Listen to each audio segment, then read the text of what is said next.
सारे देवतागण विराजमान थे।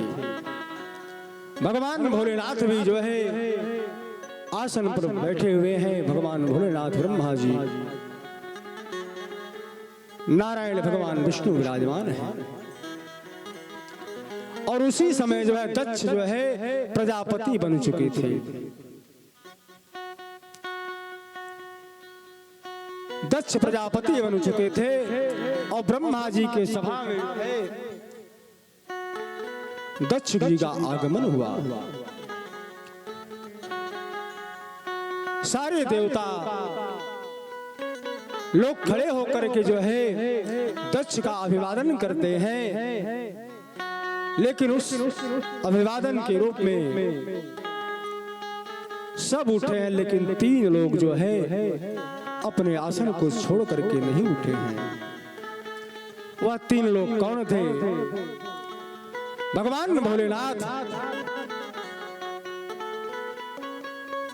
और नारायण ब्रह्मा जी। दक्ष ने सोचा कि मान लीजिए ब्रह्मा जी पितामह हैं, यह नहीं उठे, चलो ठीक है। विष्णु स्वयं नारायण है, यह नहीं उठे। अच्छा, आज के समय में हर प्राणियों का है कि जिसको कोई भी पद मिल जाता है, पद मिल जाता है तो पद के मद में वह चूर हो जाता है। और दक्ष आज प्रजापति बना है, आज उसे प्रजापति का अहंकार हो गया है।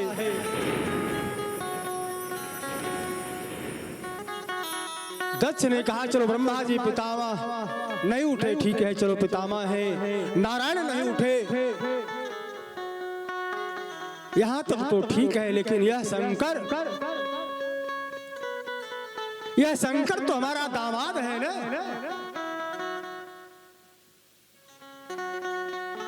शंकर तो मेरा दामाद है, मैं अपनी कन्या का विवाह इसके साथ किया हूं। कम से कम इसे उठ करके दो अभिवादन करना चाहिए, है मेरा दामाद है, इस नाते तो यह छोटा हुआ। अब दक्ष के अंदर जो है धीरे धीरे क्रोध बढ़ता गया। शंकर भगवान भोलेनाथ को अनेक प्रकार की बातों को दक्ष बोलने लगे, लेकिन भगवान भोलेनाथ तो त्रिलोक है, त्रिकाल है, वह आसन पर बैठे एकांत चित्त जो है सब कुछ सुन रहे हैं, एक एक जवाब नहीं दिए हैं।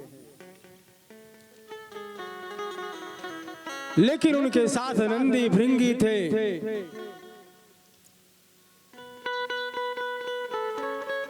वह सब इन बातों को सुन रहे हैं। दक्ष अनेक प्रकार की बुरा भली बातों को सुना रहा है भगवान भोलेनाथ को। अच्छा यह है कि सेवक यदि सच्चा होता है ना, यदि सेवक सच्चा होता है तो अपने जो है मालिक का कभी अहित नहीं सोचता है। यदि उसकी बुराई उसके मालिक की कोई इसके सामने करता है ना, तो तुरंत जो है लड़ने के लिए तैयार हो जाता है। और शास्त्र भी कहता है कि गुरु निंदा, शास्त्र निंदा, पुत्र निंदा और स्वामी की निंदा कभी नहीं सुनना चाहिए। यदि हमारे गुरु हैं, मान लिया जाए गुरु की कोई किसी कारणवश गलती कर दिए हो, यदि उनकी निंदा हो रही हो तो हमारा सर्वधर्म होता है कि जो है उन्हें समझाएं। यदि हम समझाने में असमर्थ हैं तो हमारा कर्तव्य है कि वहां से हट जाना चाहिए। यदि हमारे गुरु, शास्त्र, पिता, माता और स्वामी की निंदा हो, सामर्थ्य हो तो उसको भरपूर जवाब दो। यदि सामर्थ्य न हो तो तुरंत वहां से हट करके चले जाना चाहिए, सुनना नहीं चाहिए।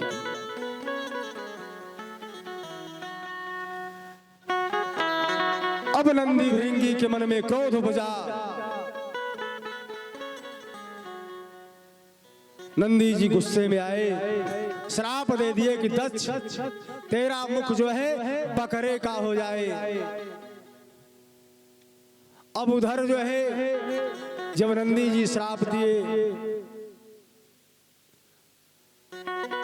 तो दक्ष के जो है गुरु भृगु जी थे, उन्होंने नंदी जी को श्राप दिया कि भगवान भोलेनाथ के जितने भी गण हो, पागल हो, धूर्त हो, श्मशानों में उनका निवास रहे।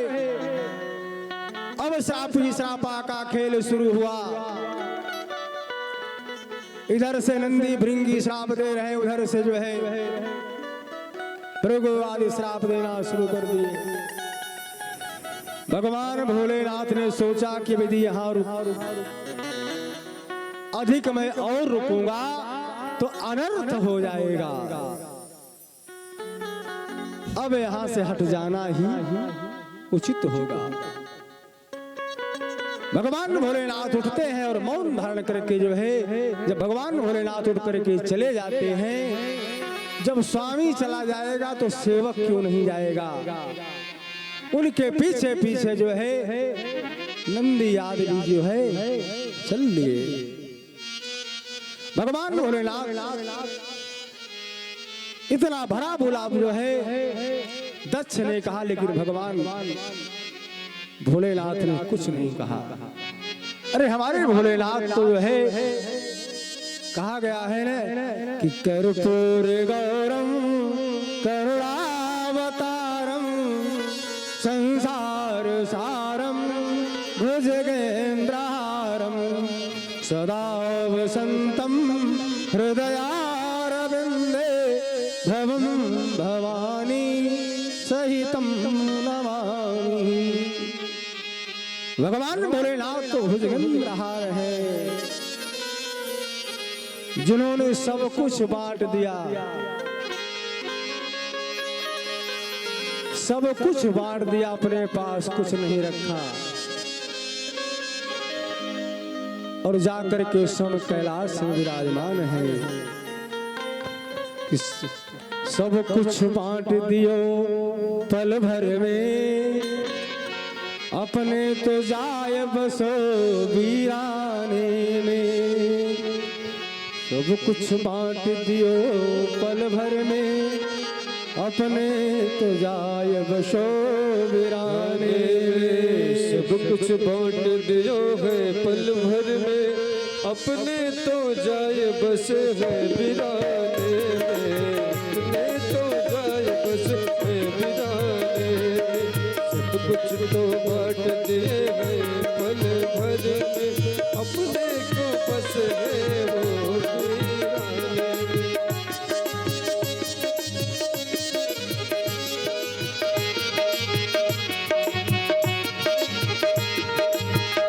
सबको तो दीनों को ठाया तारे, सबको तो दीना कोठाया तारी, सबको तो दीना कोठाया तारी।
मुक्तिधार ओंकार तो है गंगाधार मुक्तिधार ओंकार तो आयो शरण तिहार प्रभु बार बार हो कैलाश के निवास नमो बार बार हो नमो बार बार हो आयो शरण तिहार प्रभु बार बार हो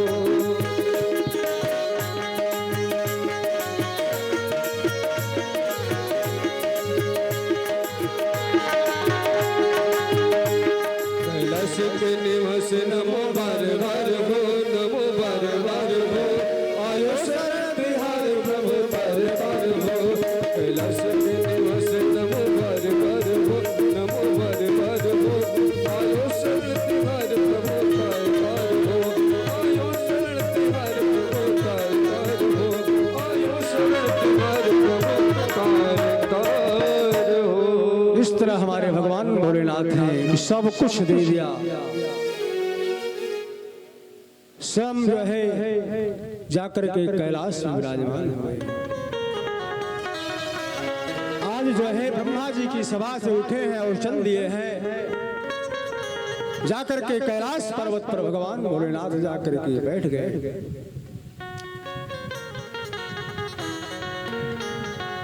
एकाग्रचित जो है मन को लगा करके एक आसन लगा करके बैठ गए और भगवान भोलेनाथ का जो है दक्ष ने इतना अपमान किया है, लेकिन भगवान भोलेनाथ वहां जाने के बाद सती मैया से एक बात भी नहीं बताए। सोचिए कि भगवान भोलेनाथ दामाद हैं कि आज दक्ष ने सभा में जो है इतना बड़ा अपमान किया, लेकिन भगवान भोलेनाथ ने आज मैया से एक शब्द नहीं कहते हैं कि तुम्हारे पिताजी ने मुझे यह कहा वह कहा। और आज के दामाद यदि ससुराल चले जाए ना, यदि उन्हें पानी पिलाने में 10 मिनट लेट हो जाए,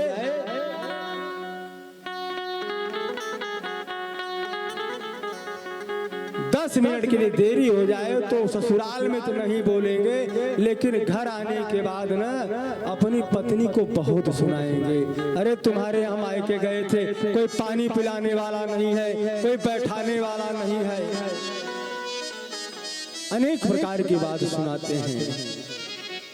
धन्य है भोलेनाथ, आज मैया सती से एक बात भी नहीं बताई।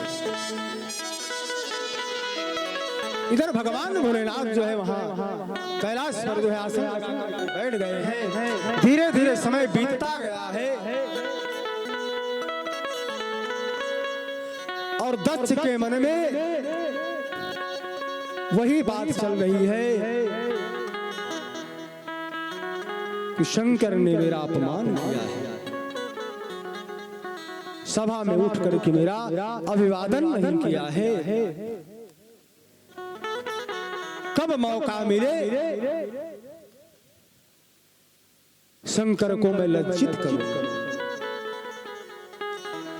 दक्ष जो है समय हेरता रहा, लेकिन समय न मिल पाया।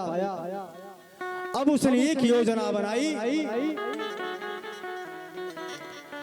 खुद उसने जो है अपने घर जो है एक यज्ञ का आयोजन किया।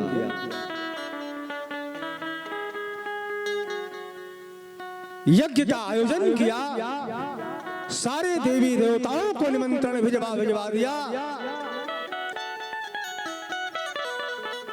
लेकिन एक केवल भगवान भोलेनाथ के पास निमंत्रण नहीं गया है।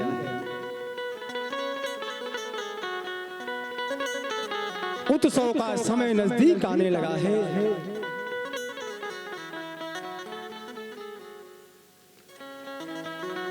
अब जो है सारे देवी देवता अपने अपने वाहनों से जो है दक्ष की सभा में जा रहे हैं। अच्छा, आज भी प्राणियों का यह व्यवहार होता है, यदि जान ले कि फलाने के न्योता आएगा, यदि फला आदमी का न्योता नहीं हो जरूर से कहेंगे कहा हो जाते न्योता निमंत्रण आपन आए कहा जबकि उन्हें मालूम है कि फला आदमी को निमंत्रण नहीं है, लेकिन उसको अवश्य जना करके ही जाएंगे ताकि उसको और चोट पहुंचे। अब जितने भी देवी देवतागण हैं भगवान भोलेनाथ के कैलाश से ही जा रहे हैं, दूसरा उन्हें रास्ता नहीं मिला है।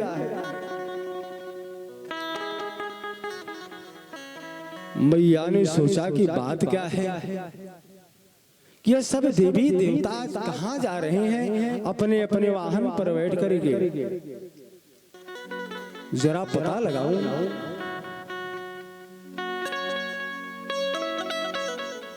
तब तक नारद जी संवाददाता पहुंच गए। कहा मैया,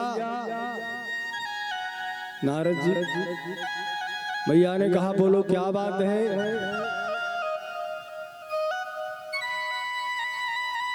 मैया ने कहा नारद जी यह बताओ कि सब सारी देवता कहाँ जा रहे हैं, यह तो बताओ हमें। नारद जी ने कहा मैया तुझे नहीं पता है, तुम्हारे पिताजी के यहाँ यज्ञ हो रहा है और उस यज्ञ में जो है सारे देवी देवतागण जा रहे हैं। आपको पता नहीं है क्या निमंत्रण नहीं मिला? मैया ने कहा निमंत्रण आया होगा, हो सकता है पत्रवाहक कहीं रास्ते में भी होगा, नहीं पहुंच पाया होगा। हो सकता है पत्र कहीं और पहुंच गया होगा, भूल चूक से। निमंत्रण आया होगा और आएगा जरूर, ऐसी बात थोड़ी है कि हमारे पिताजी यज्ञ करें और मुझे न बुलाएं। क्योंकि बेटियों के लिए जो है जितना प्यारा मायका होता है उतना ही प्यारा ससुराल होता है। पुत्र जो होता है केवल एक कुल से देखना पड़ता है।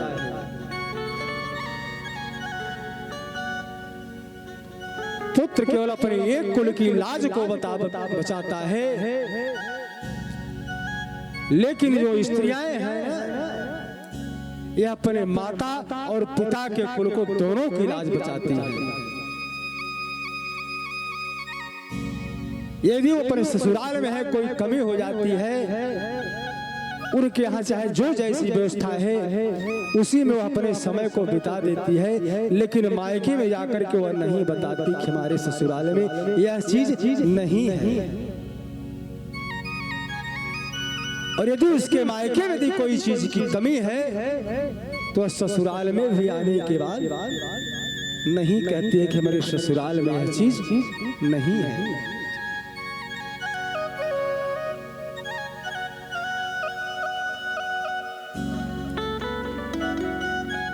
इस प्रकार से जो है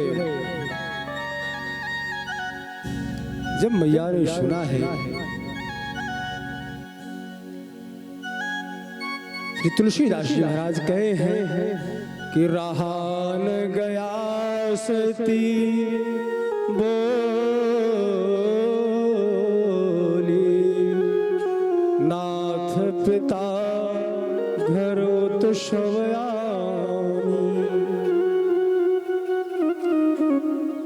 जब मैया ने जो है नारद जी के द्वारा सुना है, भगवान भोलेनाथ से कहती हैं कि हे भोलेनाथ, मैया यह नहीं कह रही हैं कि मेरे मायके में यज्ञ है, मेरे पिता के घर यज्ञ है, यह भोलेनाथ से नहीं कह रही हैं। कह क्या रही हैं कि हे भोलेनाथ, आपके ससुर दक्ष जी जो है बहुत बड़ा यज्ञ कर रहे हैं, आपके ससुराल में बहुत बड़ी यज्ञ हो रही है, आपको चलना चाहिए। माताएं जो है यदि कोई काम बनाना होता है ना तो आपकी बखान करेंगे। उसी प्रकार से मैया जो है भगवान भोलेनाथ से कह रही हैं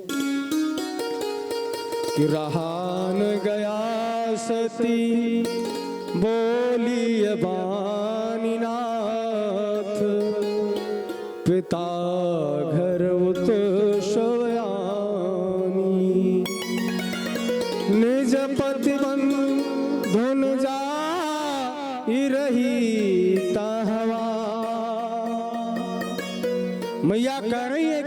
भोलेनाथ, यह सारे देवी अपने पतियों के साथ जो है मैं आपके ससुर के यहाँ जा रही हैं।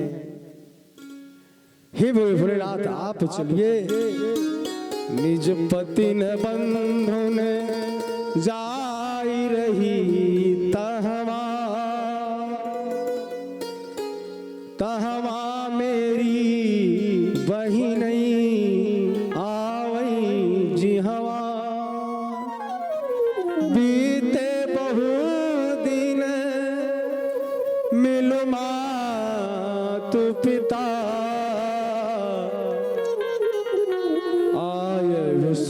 अवसर सब मिली जाता।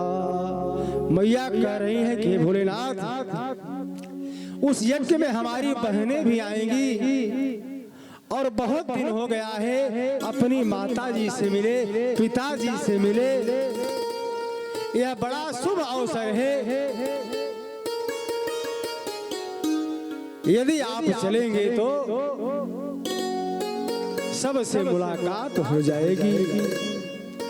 मैया कह रही है कि मेरा बहुत मन कर रहा है कि न जाने बहुत हो तो सुख मन मेरा, साथ ले चलो करो ये निहोरा। मैया कह रही है कि हे भगवान भोलेनाथ, अच्छे माताओं का जो है अपने मायके या जल्दी जाती नहीं है, और इनके बचपन के जो इनकी जो सहेलियां होती हैं ना, जब बिछुड़ जाती हैं विवाह के बाद ना, तो जल्दी इनकी मुलाकात नहीं हो पाती है। जब कोई शुभ अवसर प्राप्त होता है तब जाकर के सखियों से इनका मिलान होता है। और यदि कई बहन हैं तो बहनों से भी शायद शुभ अवसर ऐसा नहीं आता है कि जल्दी सारी बहनों से एक साथ मुलाकात हो जाए। मैया कह रही है कि हे भोलेनाथ, मेरी सारी बहनें वहां आई होंगी, सारी मेरी सखियां आई होंगी, सबसे इसी बहाने मुलाकात हो जाएगा और मेरे जाने का मन बहुत कर रहा है। कृपा करके भोलेनाथ आप मुझे साथ लेकर के चलो।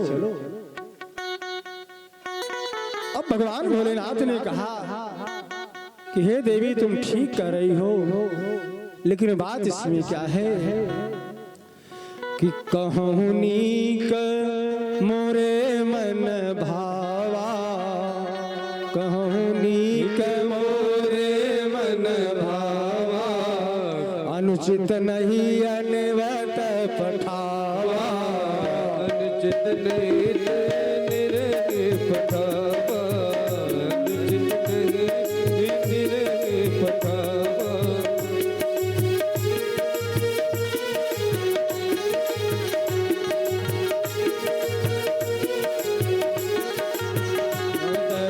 सकल निज सुता बुलाई, सकल निज सुता बुलाई, सकल निज सुता बुलाई,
कि हमें चलना चाहिए आपको साथ लेकर के,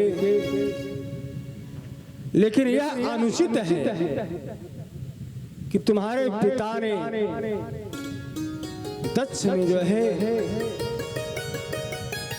मुझे निमंत्रण नहीं दिया है, और हमारे बैर के कारण आज भगवान भोलेनाथ मैया से बता रहे हैं कि हमारे बैर के कारण जो है तुम्हें बिसरा दिए हैं। भैया ने कहा क्या बात है, कौन सा बैर है? भगवान भोलेनाथ जो ब्रह्मा जी की सभा में जो बात थी वह मैया को बताए हैं। फिर भी मैया कह रही है भोलेनाथ इसमें कोई बात नहीं है, आपके ससुर हैं, हो सकता है थोड़ी बहुत बात कह दिए हैं तो उसमें क्या बात है, आपको क्षमा कर देना चाहिए। पुनः मैया कह रही है भगवान भोलेनाथ से क्या कि सच है निवत पिता नहीं दीना, सच है निवत पिता नहीं देना, सच है निवत पिता नहीं देना। तो घर जाना निमंत्रण जीना, घर जाय निमंत्रण जीना, पित घर जाय निमंत्रण जीना। स्वामी असो आप ध्यान न देही, स्वामी अस आप ध्यान न देने, स्वामी अस अब ध्यान न देने, स्वामी अब अस ध्यान न देने। अवस कृपावस पधार कृपा कर लीनी, अवस पधार कृपा कर लेने, अवस पधार कृपा कर लेने।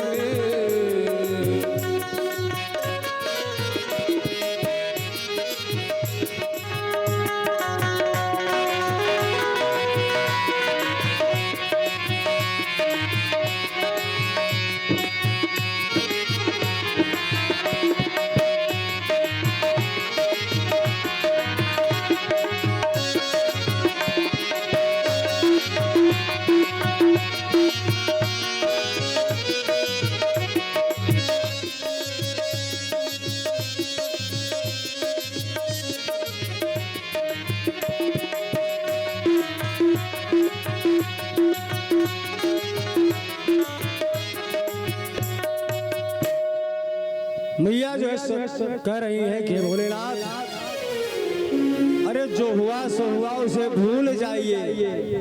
मैं जान रही हूं कि निमंत्रण नहीं दिए हैं,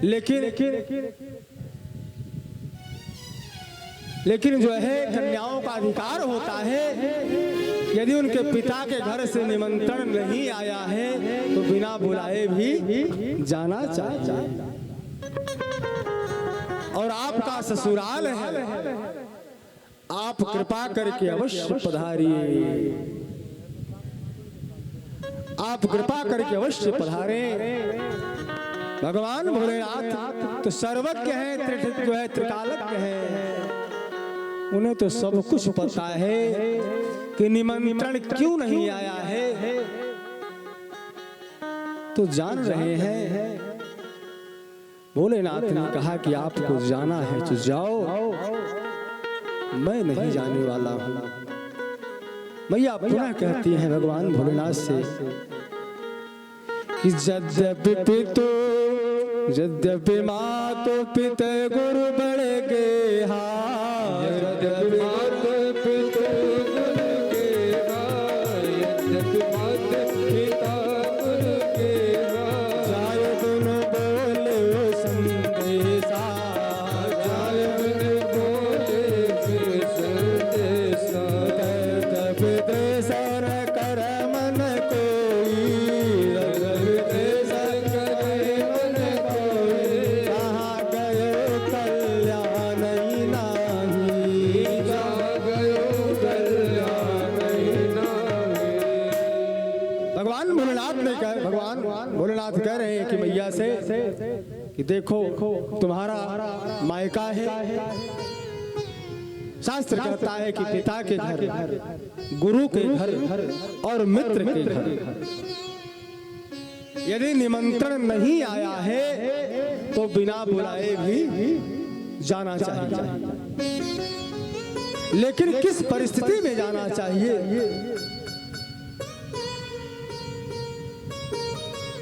यदि वहां आपसे द्वेष करने वाला कोई न हो तब।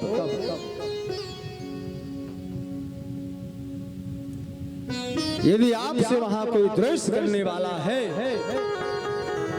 और यदि आप वहां बिना बुलाए जा रहे हैं तो समझ लीजिए कि आपका कल्याण होने वाला नहीं है। वही भगवान भोलेनाथ कह रहे हैं कि बिना बुलाए जाना वहां उचित नहीं है, निमंत्रण नहीं आया है, इसलिए मत जाओ। लेकिन मैया के मन में यदि माताएं ठान लेना कि हमें यह कार्य करना है तो कोई जो है उन्हें रोक नहीं सकता है। मैया पुनः भगवान भोलेनाथ से क्या कर रही हैं? आजकल की माता जो है अक्सर भगवान भोलेनाथ को मनाती हैं, कहती हैं क्या कि कालई के शिव के मनाई हो, कालई के शिव के मनाई हो, शिव मानत नाही। कालई के शिव के मनाई हो, शिव मानत नाही। कालई के शिव के मनाई हो, शिव मानत नाही। थोड़े कचौड़े शिव के मन ही न भावे, थोड़े कचौड़ शिव के मन ही न भावे, थोड़े कचौड़ शिव के मन ही न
जय हो। इस प्रकार मैया ने भगवान भोलेनाथ को बहुत मनाया, लेकिन भगवान भोलेनाथ ने कहा कि हे देवी, जो आपकी इच्छा हो सो करो। इतना कह करके भगवान भोलेनाथ शांत हो गए और मैया जो है क्रोध में आकर के वहां से भगवान भोलेनाथ के पास से चल देती हैं। भोलेनाथ समझ गए कि अब मैया देवी अब रुकने वाली नहीं है।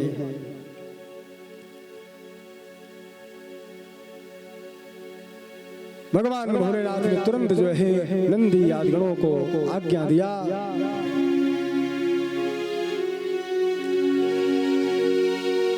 कि देवी सती जी के साथ सब लोग जो है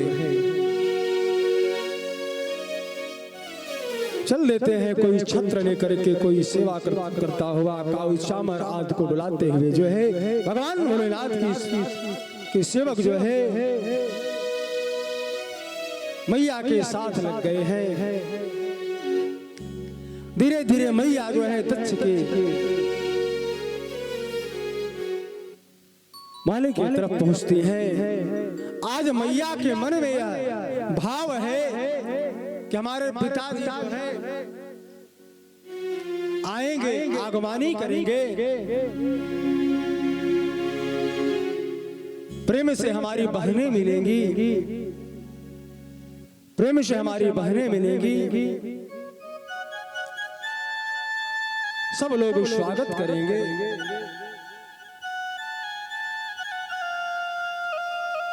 लेकिन आज उसका उल्टा हो रहा है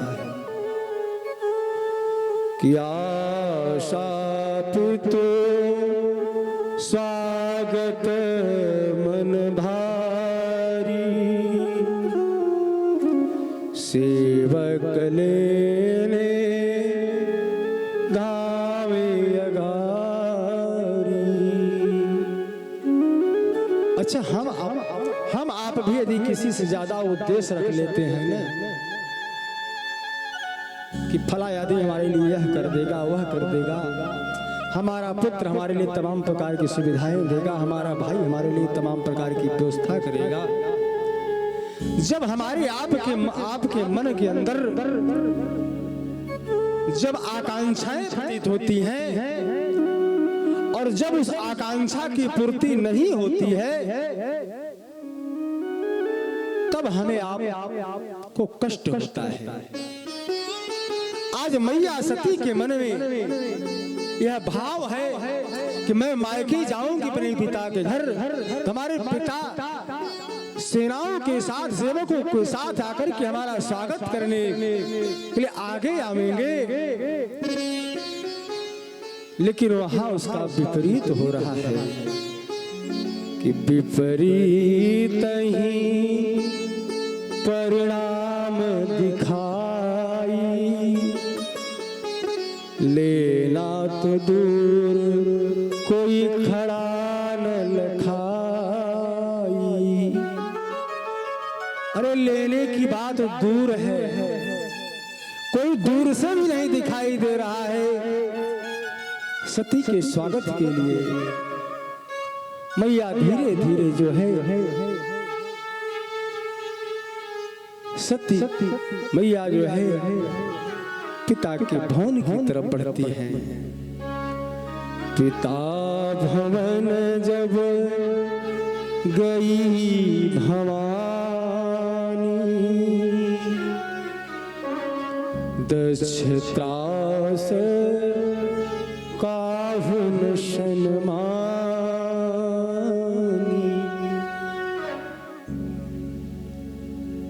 दक्ष का त्रास काहुन सन्मानी, सादर भले मिली एक माता, भगनी मिली बहु मुस्काता। जब मैया जो है महल के अंदर प्रवेश करती हैं। आज मैया की स्वागत के लिए कोई नहीं आया है। बहनें तो जो है आज बहनें भी जो है बदल गई हैं। मैया के मन में आस था कि चलूंगी तो वहां बहनें मिलेगी, सबसे मेरा हाल चाल होगा, लेकिन देखिए समय विपरीत होता है। आज सारी बहनें जो है मैया को देख करके मुस्कुरा रही, हंस रही हैं कि वाह बगैर निमंत्रण के आई है।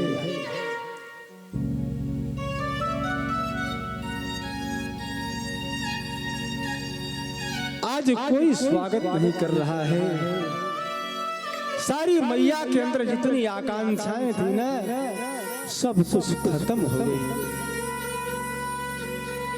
केवल मिल कौन रहा है कि सादर मिली एक माता। अरे माँ तो माँ होती है,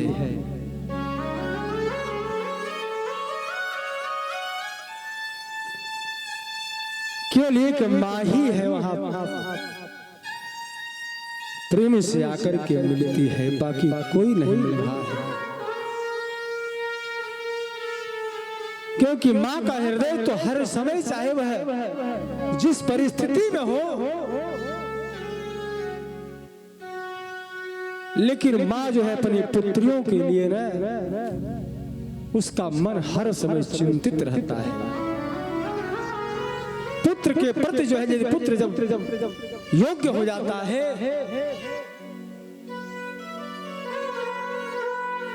तब माँ का जो मन होता है पुत्र के प्रति भाव कम हो जाता है,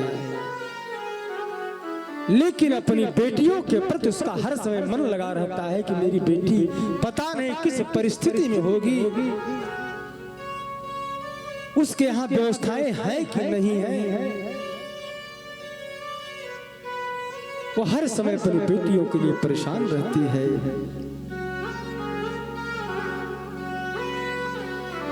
आज कोई मैया से नहीं मिला, केवल एक माँ मिली है।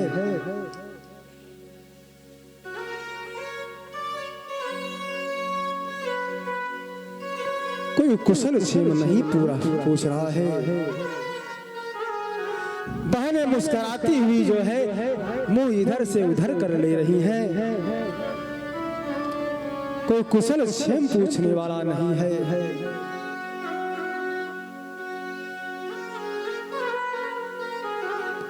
मैया के मन में बड़ा क्रोध हुआ है, पश्चाताप भी हो रहा है।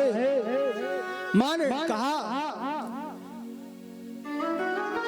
आओ बेटी बैठो। केवल माँ ही कह रही है, लेकिन मैया के मन में तो धीरे धीरे ज्वाला जो है वह उठना शुरू हो गई। माँ क्रोध करके जो है सती मैया अब दक्ष के उनके ऊपर उनका क्रोध बढ़ा है।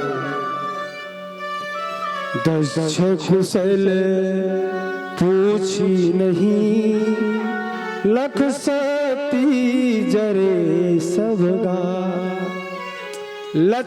दक्ष जो है सती से कुशल क्या पूछे, वह तो सती को देख करके जल गया। पतियास पति आज्ञा नहीं माना, मन पश्चाताप समान। आज पति की आज्ञा को उधर नहीं मानी है मैया, और आज इधर पिता के घर उनका अपमान हो रहा है, तो बड़ी मन में पश्चाताप हो रही है कि हाय मैं अब क्या करूं। बैठी आसन जले पियूं, अपमानित मृत्यु समान। आज मैया को जो है मृत्यु के समान कष्ट हो रहा है।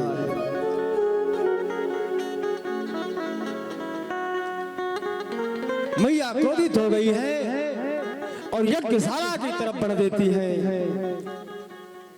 अब वहां जो स्त्रियां हैं, माताएं आदि जो है सती मैया को रोक रही हैं कि यज्ञशाला की तरफ न जाए, लेकिन सती मैया जो है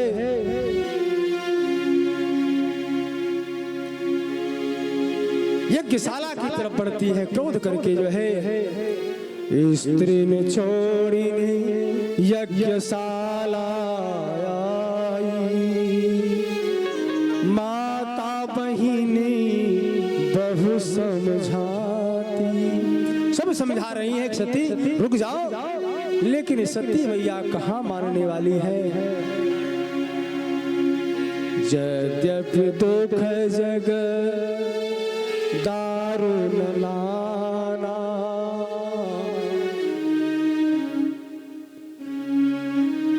सब दुख हो प्राणी के ऊपर, सारा दुख वह सह लेगा। स्त्रियों के लिए सबसे बड़ा कठिन दुख होता है उसके पति का अपमान।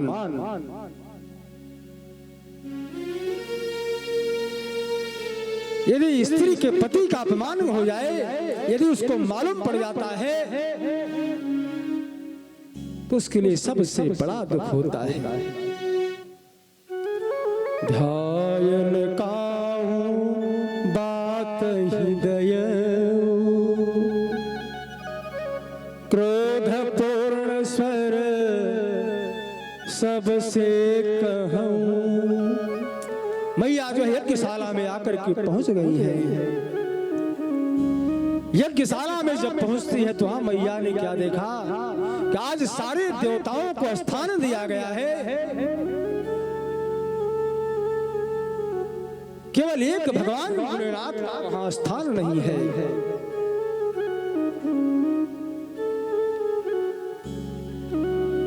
भगवान भोलेनाथ के स्थान को न देख करके मैया के अंदर तुरंत क्रोध और बढ़ गया है। ध्यान कायो बात हृदय, क्रोध पूर्ण स्वर सबसे कहूं। मैया क्रोध में आकर के सारे ऋषियों से कह रही है, सारे देवताओं से कह रही है कि सुनो ऋषि देव आनु को निंदा कर सुना तुम सो। आज भगवान भोलेनाथ की जो तुम लोग निंदा सुन रहे हो,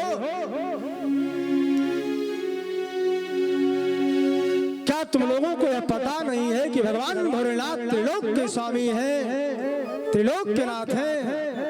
क्या उनके प्रभाव को तुम लोगों को पता नहीं है? त्रिलोकीनाथ प्रभाव से अनभिज्ञ पिता मम होए। मैया कह रहे कि त्रिलोकीनाथ से जो है यह जो मेरा पिता है यह अनभिज्ञ है, यह तो दंड अवश्य भोगेगा। भोग ही दंड अपमान ही तुम जान ले हो सबको। मैया कह रही है मेरा पिता तो दंड भोगेगा ही, लेकिन जितने यहाँ लोग बैठे हो सब लोग दंड को भोगोगे। सो फल तुरत लहो सब काहू, भले भांति पछतावह पिताहू। मैया कह रही सो फल तो तुरंत तुम लोगों को मिल जाएगा, और हमारा यह पिता जो है ना यह भली भांति पछताएगा। संतु संभ श्रीपति अपवादा, सुनहि जहत है समर जादा। जो भगवान भोलेनाथ का जो है अपवाद सुनता है, उनका जो अपमान करता है ना, उसका सब कुछ नष्ट हो जाता है। धर्म भी कहता है कि हमारे आपके इष्ट की शास्त्र की यदि जो निंदा करता हो, यदि हमारी आपकी सामर्थ्य हो ना, तो उसकी जो है चाकू निकाल करके जीभ काट लेना चाहिए। जो हमारे भगवान की निंदा करे, शास्त्र की निंदा करे, मैया देवताओं से कह रही है, ऋषियों से कह